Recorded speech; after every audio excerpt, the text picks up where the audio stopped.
오소영 원장님, 이분의 증상 어떻게 보시나요?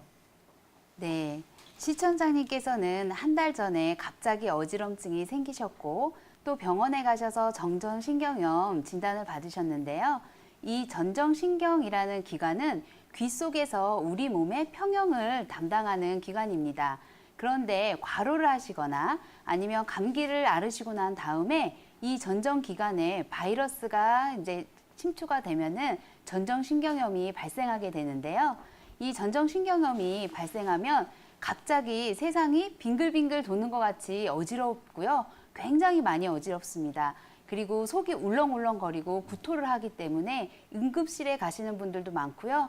이런 어지럼증이 뭐 몇 시간 그렇기도 하지만 보통은 2, 3일에서 심하면 6개월까지도 이렇게 지속이 됩니다. 그래서 그런데 이 어지럽기는 하지만 귀가 들리는 것은 문제가 없는데요. 이명이나 난청은 동반되지 않고요. 만약에 어지러우면서 이명도 생기고 난청도 생기신다면은 이거는 전정신경염보다는 메니에르 증후군이라는 다른 병을 의심할 수 있습니다. 또 그 전정신경염 환자분들은요. 초기에 너무 많이 어지럽기 때문에 다니지를 못하시고 자꾸 누워 있으시려고 하는 경향이 있거든요. 그래서 초기에는 급성기에는 이렇게 방을 좀 어둡게 하고 누워 계시는 것이 회복에 도움이 되지만 급성기가 지나고 좀 울렁거리거나 토하는 증상이 없어진 다음에는 오히려 활동을 하는 것이 회복에 도움이 되시니까요. 참고해 보시는 것이 좋겠습니다. 한방에서는 이러한 증상 어떻게 바라보고 있나요? 네, 한의학에서는 머리가 어지러운 증상을 현훈이라고 하고요. 동의보감에서는 이 현훈을 6가지로 나누어서 치료를 하고 있습니다. 그중에서 전정신경염에 해당하는 현훈은 3가지 정도로 추려볼 수 있는데요.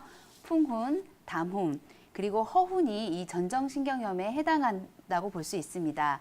먼저 풍훈을 보면요. 감기를 앓고 난 후에 전정신경염이 와서 어지러운 경우와 일치하는데요. 감기에 걸려서 식은땀이 나는데 찬바람을 맞고 나서 어지럼증이 생기는 경우인데요. 천공산이라는 한약으로 치료를 하게 됩니다.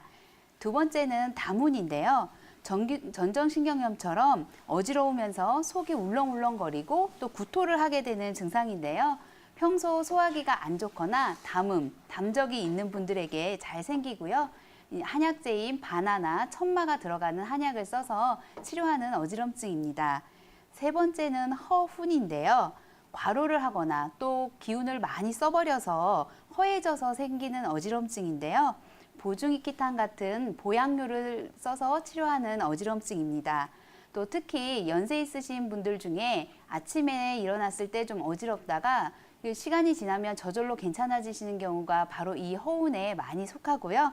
기운이 부족할 때 이런 증상이 잘 나타나니까요. 참고하셔서 도움 받아보셨으면 좋겠습니다. 네, 이렇게 첫 번째 시청자분의 증상인 전정신경염에 대해서 이야기를 나눠보고 있는데요. 한의학에서 바라보는 이 증상에 대해서 들어봤습니다. 그런데 어제도 우리 시청자분께서 어지럼증 때문에 연락을 주셨는데 어제 네. 시청자분께서는 이석증 때문에 맞아요. 어지럼증이 발생한다고 하셨잖아요. 이 두 증상의 차이점에 대해서도 좀 짚어보면 좋을 것 같은데 오세영 원장님, 어떤 차이점을 두고 이 증상들을 감별할 수 있을까요? 네, 이석증일 때도 어지럼증이 나타나고요. 전정신경염일 때도 어지럼증이 나타납니다. 그래서 이 이석증과 전정신경염의 차이점을 좀 잘 구별해야 되는데요. 가장 큰 차이는 머리를 움직이는 것에 따라서 이 어지럼증이 심해지는 현상이 있는가 없는가입니다. 있으면 이석증이고요. 없으면 전정신경염입니다. 먼저 이석증의 같은 경우에는 머리를 움직이는 것에 따라서 이 어지럼증이 확 이렇게 도지게 되는데요. 누울 때나 또 누웠다가 일어서실 때 아니면 누워 계시다가 이렇게 돌아 누우실 때처럼 머리가 움직일 때 어지럼증이 굉장히 심해지는 현상이 있는 반면에 이 전정신경염은 머리의 움직임과 상관없이 유지되는 어지럼증이 있습니다. 또 어지럼증이 한번 생겼을 때 이게 지속되는 시간도 다른데요. 이석증은 이제 몇 초씩 핑핑 이렇게 돌아가는 이게 어지럼증이 있고 1분 이내에 좀 어지럼증이 잦아드는 반면에 전정신경염은 뭐 며칠씩 가기도 하니까요. 훨씬 더 길게 나타난다고 볼 수 있습니다. 그런데 이렇게 이론상으로는 이석증과 전정신경염이 분명히 구별이 아주 쉬운데요. 실제 환자분들을 보면요. 이석증이 잘 걸리시는 분들은 결국은 또 전정신경염도 잘 걸리기 때문에 이 이석증과 정정신경염이 같이 오시는 경우도 있고요. 또 이석증을 앓다가 전정신경염을 앓다가 이렇게 번갈아 가면서 앓는 경우도 있으니까요.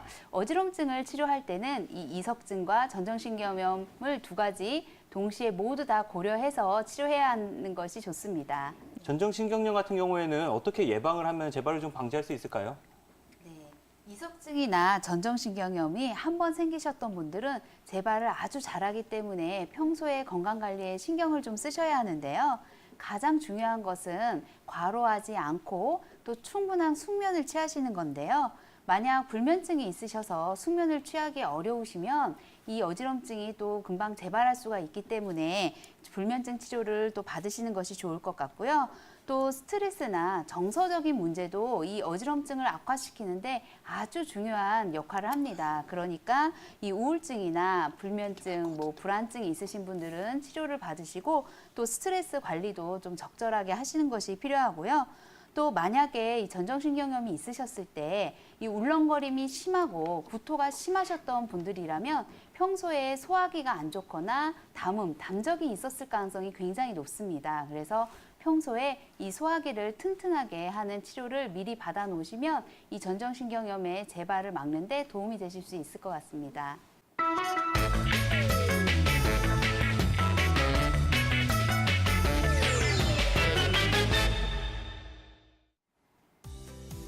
안녕하세요. 건강한의사 우소영 원장입니다. 오늘은 혀에 대한 고민을 다뤄볼 건데요. 한의원에 많이 오시는 실제 환자분들의 혀 사진을 보면서 말씀드리겠습니다.